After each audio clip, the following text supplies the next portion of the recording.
이것이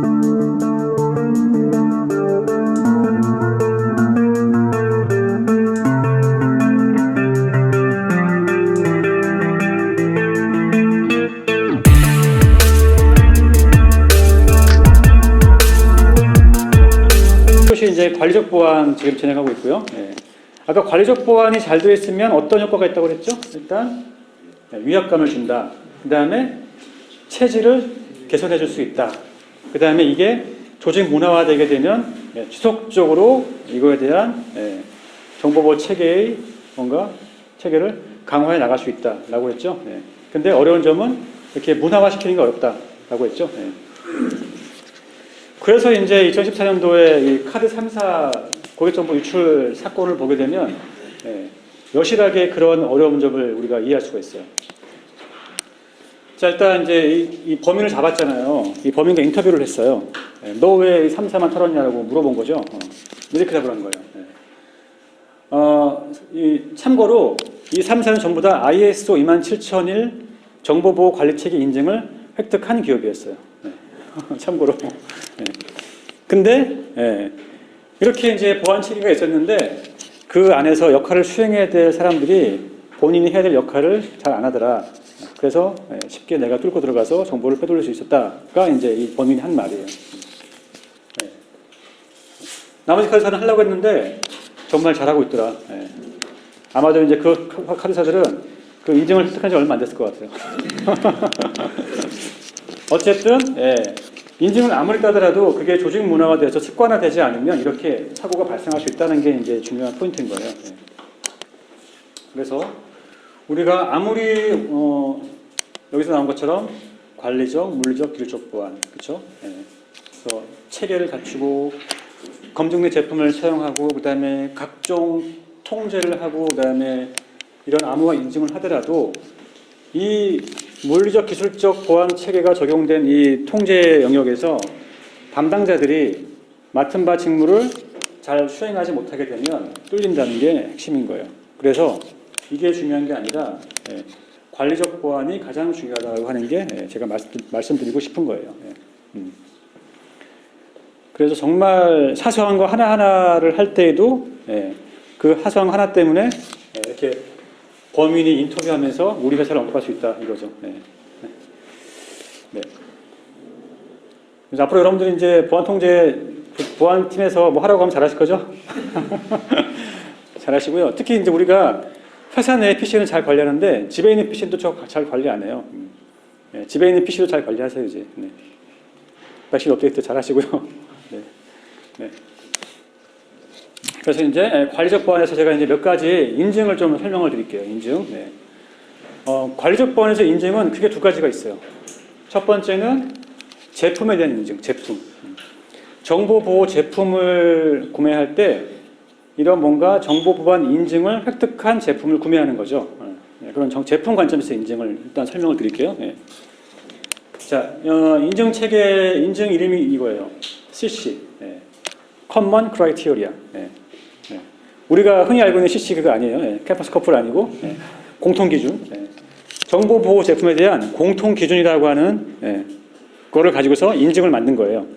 Common Criteria. 그러면 뭔가 이게 Common Criteria가 과거에는 이런 게 없었나 보다라고 우리가 생각할 수 있겠죠. 그래서 과거에는 각 국가별로 이 정보 보호 시스템을 평가하는 이 기준이 다 틀렸었어요. 그래서 대한민국에서 K 인증을 받은 제품이 미국 가서 이거를 이제 수출을 하고자 하는 경우에는 미국에 있는 TCSec이라는 인증을 또 따야 됐어요.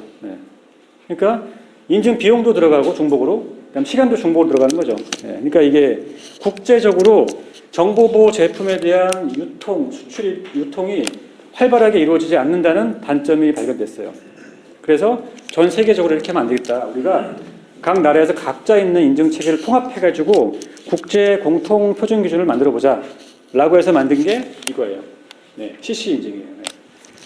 그래서 CC 인증을 따게 되면 국가 간 CC 인증 상호 협정을 맺은 국가들끼리에는 한 번만 따게 되면 추가적으로 수출할 때 중복해서 인증을 딸 필요가 없는 거죠.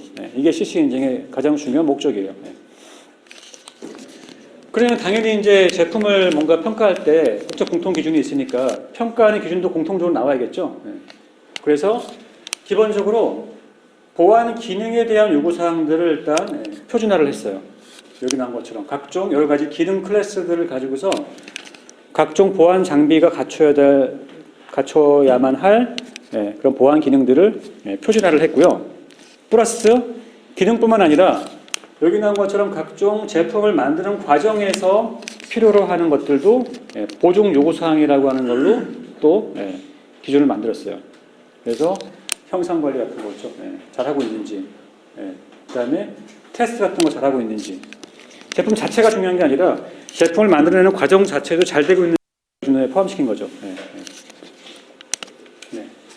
그래서 이제 CC 인증할 때 일단 첫 번째로 중요한 게 뭐냐면 그런 각 제품군별로 그런 인증 기준을 만들어야겠죠. 어떤 거를 평가할지를 만들어줘야 되잖아요. 이제 거기서 핵심이 여기 나와 있는 이 PP와 ST예요. PP, ST. 자, 일단 PP는 뭐냐면 이거예요.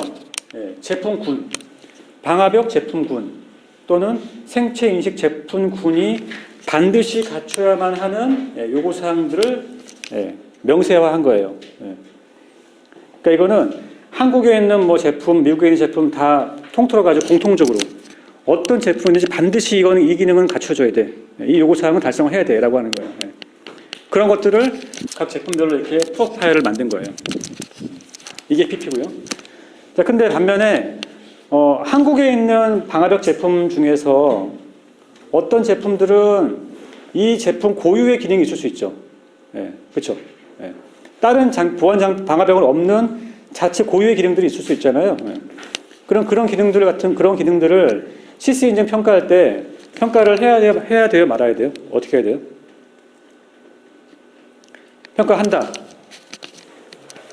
평가할 필요 없다.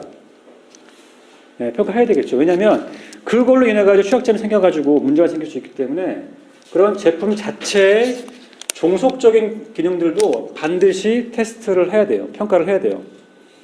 그러면 그 기능들은 뭔가 공통적으로 정의할 수 있어요, 없어요? 없죠. 그건 누가 줘야 되죠? 그 제품을 만든 벤더가 그건 제공을 해야 돼요. 그 명세는. 이거는 우리 제품에만 있는 명세라고 하는 거를 줘야지만 CC 인증 평가할 때 걔도 평가할 거 아니에요. 그렇죠? 그게 ST예요, ST. Security Target. 그래서 제품군 공통된 PP라고 하는 이 명세서에 있는 내용하고 그다음에 특정 제품의 약간 종속적인 특정 기능들을 기술한 ST 요 두 개의 명세를 합쳐가지고 CC 인증할 때 같이 보는 거예요. 그래서 PP랑 ST를 같이 만들어서 평가하는 타겟을 만들고요. 그걸 가지고서 평가를 하는 거예요. 그리고 이 평가 결과가 패스, 페일이 아니고요. 레벨을 줘요, 레벨. 얘는 1등급, 2등급, 3등급, 7등급까지. 레벨별로 부여를 하는 거예요. 그러면 7등급이 제일 높고 1등급이 제일 낮죠.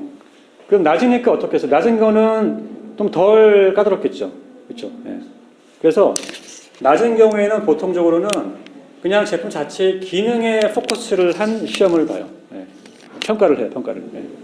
그리고 올라갈수록 기능이 아니라 제품 자체의 이제 안쪽을 들여다보는 거죠. 설계 명세, 소스 코드 이런 것들을 같이 보는 거죠. 올라가면서. 이제 이게 CC 인증의 특징이다. 그래서 CC 인증은 블랙박스 껍데기 테스트가 아니라 얘는 화이트박스 그 안에까지 같이 보는 테스트이다라고 하는 거예요. 화이트박스 테스트. 자, 이렇게 됐고요. 그다음에 그래서 이제 우리나라 같은 경우는 공공기관의 정보보호 제품을 납품할 때에는 반드시 특정 제품군의 경우에는 CC 인증을 획득한 제품을 납품해야 돼요. 그런 약간 요구사항이 있어요. 자, 그다음에 제품 말고 이제 해당 조직이 얼마나 정보보호를 잘하는지를 평가하는 게 있겠죠. 그게 이제 정보보호 관리 체계 인증이에요. 얘는 이제 국제 표준화 기구에서 만든 국제표준 정보보호 관리 체계 인증. 이게 ISO 27001이에요. 그렇죠? 정보보호 관리 체계 ISMS 영어로 하게 되면 그래서 인포메이션 시큐리티 매니지먼트 시스템. 그래서 이제 연구 표준에서 이제 이게 좀 확장돼서 이제 국제 표준으로 지금 이제 만들어졌고요. 일단 이 정보보호 관리체계 인증을 획득하려면 그냥 따는 게 아니에요. 일단 내가 따려고 하게 되면 우선적으로 저 따라고 합니다. 라고 일단 얘기를 해야 되고, 항상 컨설팅을 거쳐가지고, 예. 이 심사기관에서 바로 와서 심사하지 않아요. 일단은, 컨설팅을 거친 다음에 우리 조직이, 정보보호 관리 체계를 갖추고자 하는 영역을 정한 다음에 거기에다, 이 정보보호 관리 체계 요구사항들을 적용을 해가지고 통제 활동을 일단 먼저 수행하는 거예요. 통제 활동. 통제 활동을 시작을 하고, 그걸 한 6개월 정도 돌린 다음에 그 이후에 인증기관에 들어와가지고 그 통제 활동을 잘 하는지를 보는 거예요. 그래서 구축을 하고 그다음에 실행을 일정 부분 한 다음에 이게 잘 되고 있는지를 심사하는 형태로 된다. 네. 그러면 어떤 통제 활동을 해야 되느냐가 중요하겠죠. 그래서 여러분들이 지금 책에 있는 거는 ISO 27001인데 2013년이 아니고 2005년도 기준이거든요. 네, 여러분 책에 있는 건 2015년도 기준의 내용이고요. 2013년도에 약간 이게 바뀌었어요. 네, 제가 좀 바꿨고요. 그래서 통제 영역이 좀 늘어났고 대신 통제 항목은 좀 줄었어요. 네. 근데 큰 차이는 없어요. 네. 자, 그러면 정보보호 관리 체계를 갖추려면 어떤 통제 영역에 대해서 통제 활동을 해야 되느냐, 간단히 볼게요 한번. 일단 정보보안 정책이 있어야겠죠. 정책. 예. 정책이 반드시 갖춰져 있어야 되고, 문서화되어 있어야 되고, 그다음에 조직이 필요하고, 그다음에 인적 자원에 대한 보안 체계가 필요하고, 그다음에 자산 관리, 접근 통제, 암호화, 물리적, 환경적 보안, 그다음에 운영 보안, 통신 보안, 그다음에 시스템 취득 개발 유지 보수하는 과정에서의 보안, 그다음에 협력업체 관리, 그렇죠, 되게 중요하죠. 공급자 관리, 그다음에 보안 사고에 대한 대응 체계, 예방 체계 이런 것들, 그다음에 또 연속성 관리 측면에서의 보안, 그다음에 각종 법 규정들을 잘 준수하고 있는지를 보는 준거성, 이렇게 통제 영역을 구분해 가지고 각 영역별로 여러 가지 이제 항목을 좀 더 구체화시켜서 통제 활동을 하도록 하고 있어요. 자, 보시니까 이렇게 하게 되면 상당히 되게 체계적으로 할 수 있을 것 같죠? 딱 봤을 때 여기서 가장 어려운 게 여기 뭘까요? 일단 현실적으로, 실무적으로. 뭐가 더 어려울까요?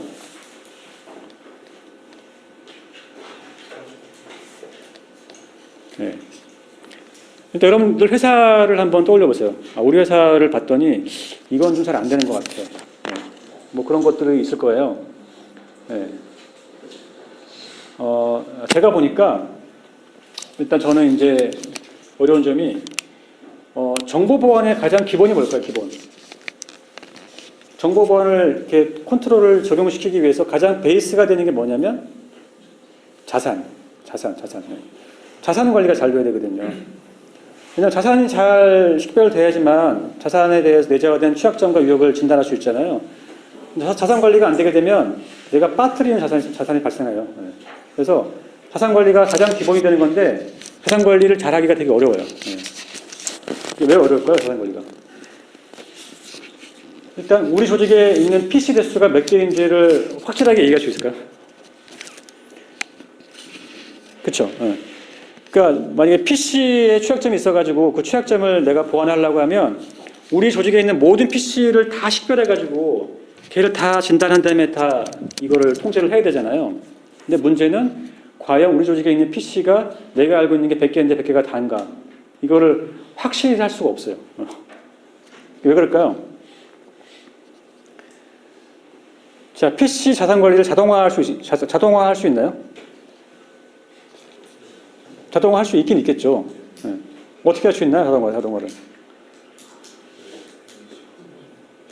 먼저 PC에다가 이제 RFID 태그를 붙여가지고 그 태그 기반으로 뭔가 시스템과 연결시켜서 할 수도 있겠죠. 근데 RFID 관리하는 것도 사실은 방법이긴 한데 그것도 좀 한계가 있고 이게 제일 좋죠. 예를 들어서 딱 PC를 구매할 때는 반드시 어떤 특정 부서를 통해서 구매를 하도록 하면 되겠죠.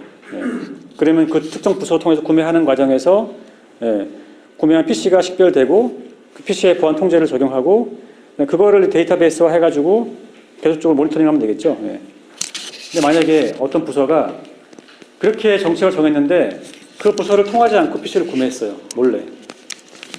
그건 어떻게 알 수 있죠, 우리가? 알 수가 없죠, 걔는. 그거는 우리가 특정 자산 그 PC를 관리하는 부서가 갖고 있는 인벤토리에 없어, 걔는. 그러니까 걔는 구멍인 거죠. 이와 같이 어려운 점이 있어요.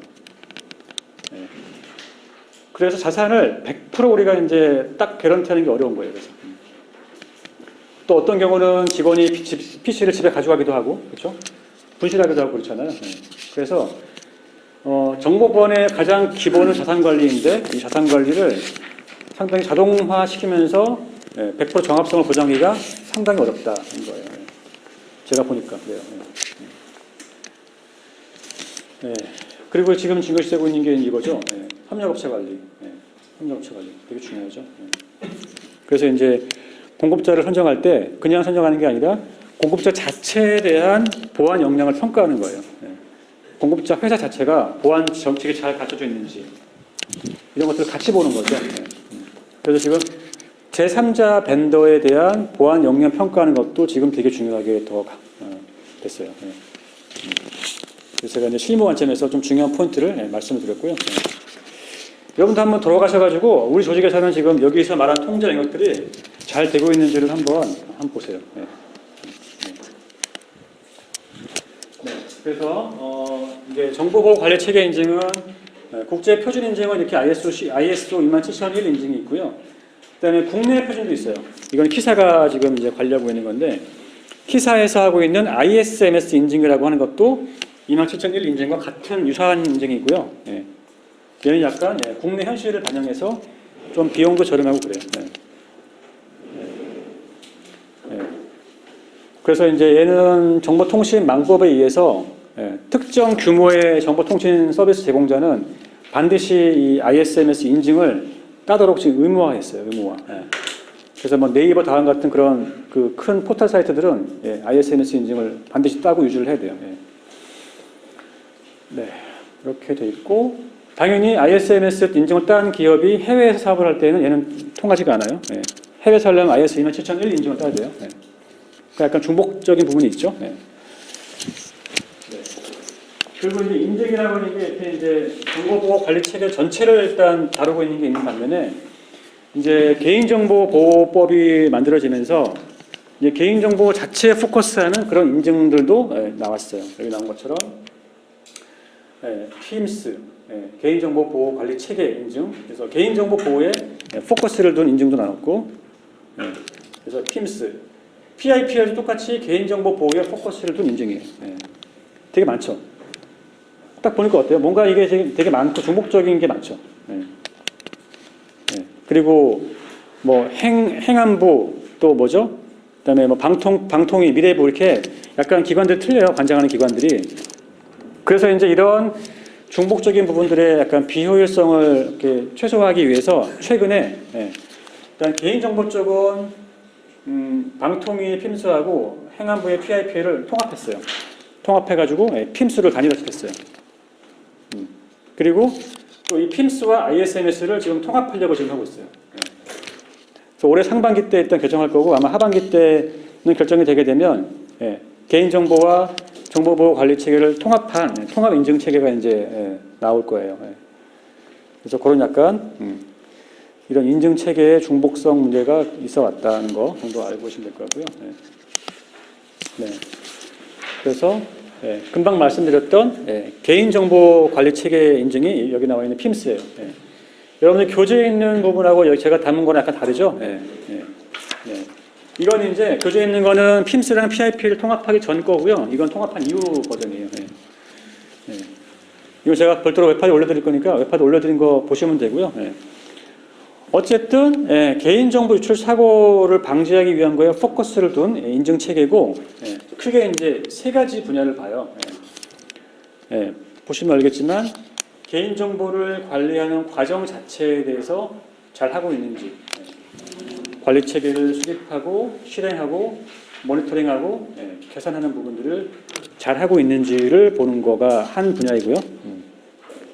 그 다음에 개인정보 생명 주기 관련해서 잘하고 있는지, 정보를 수집하고 이용하고 제공, 보유, 파기하는 이 개인정보 생명 주기 라이프 사이클 각 과정에서 잘 하고 있는지를 보는 거.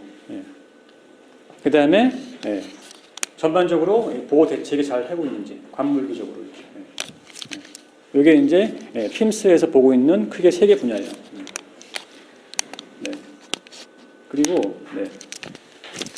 그리고 이제 이 PIMS가 과거에는 원래 PIMS 인증이 원래는 그 PIMS 인증을 따면 좋은 기업들이 어떻게 돼요? 그 대기업만 대상인가요? 아니면 작은 기업도 대상이 되잖아요. 작은 기업도 대상이 돼야 되죠. 근데 과거에는 대기업, 뭐 중소기업, 아니면 소상공인까지 아울러 가지고 PIMS가 너무 과도하게 봤어요. 소상공인이 할 수 있는 게 할 수 없는 게 있잖아요. 근데 과거에 PIMS를 만약에 소상공인이 하게 되면 못 하는 거예요. 너무 많으니까. 또 불필요한 것도 있는데. 그렇죠? 그래서 이제 PIPL 인증에 있었던 이렇게 유형별로 분류해가지고 기업이 큰 규모의 기업들은 조금 더 많은 항목들을 심사하고 작은 기업들은 최소화해서 심사하는 이 좋은 점들을 PIMS에 반영을 해가지고 PIMS도 똑같이 그런 기업의 유형에 따라 가지고 통제 항목들을 약간 차등화시켰어요. 그래서 작은 규모의 기업은 그 작은 규모의 기업에 맞는 부분만 포커스해서 심사를 할 수 있도록 바뀌었어요. PIMS가. 그래서 PIPL의 이런 유형별 차등화된 심사 기준이 PIMS에 적용돼 가지고 지금 PIMS가 이렇게 바뀌었다.